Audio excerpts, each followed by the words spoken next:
வணக்கம், welcome to JK creation.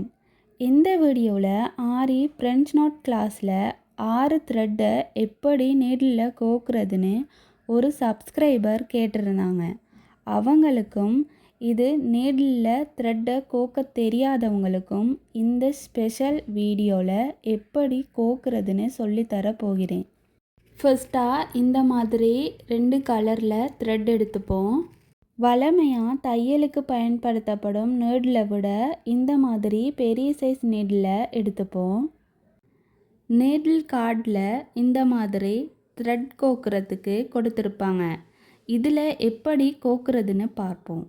ஃபர்ஸ்ட்டாக சின்ன size needle எப்படி த்ரெட்டை கோக்குறதுன்னு பார்ப்போம். த்ரெட்டை இந்த மாதிரி டபுளாக எடுத்துப்போம். எடுத்துட்டு நீடில் வலது கையால் பிடிச்சிட்டு த்ரெட் கோக்குறத எடுத்து நீடில் உள்ளே விட்டு இடது கையால் 2 விரல் வச்சு பிடிச்சிக்கணும். பிடிச்சிட்டு டபுளாக எடுத்த த்ரெட்டை இந்த மாதிரி கோர்த்து மெதுவாக த்ரெட்டை வெளிப்பக்கமாக இழுக்கணும். பாருங்கள், இந்த மாதிரி தான்.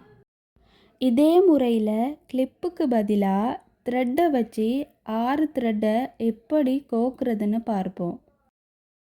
இதுக்கு இந்த மாதிரி பெரிய சைஸ் நீடில் தான் எடுத்திருக்கேன். அதோட இந்த சில்க் த்ரெட்டையும் எடுத்துப்போம்.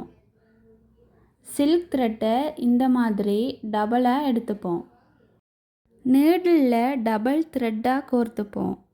கோர்த்துட்டு த்ரெட்டை ஃபுல்லாகவே எடுக்கக்கூடாது, கொஞ்சமாக எடுத்துக்கணும்.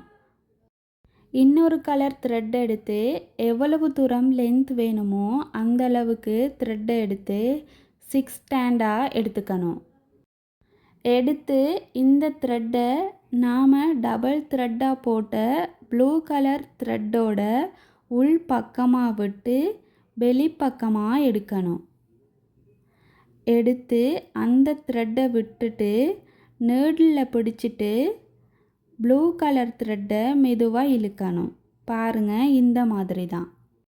ரொம்பவே ஈஸியாக போட்டாச்சு. இனி த்ரெட்டை ஃபுல்லாக எடுத்து இந்த மாதிரி நொட் போட்டுக்குவோம். உங்களுக்கு ஆரி கிளாஸில் கேள்விகள் இருந்தால் கமெண்ட் பண்ணுங்கள். கூடிய விரைவில் பதில் தருகிறேன். நன்றி.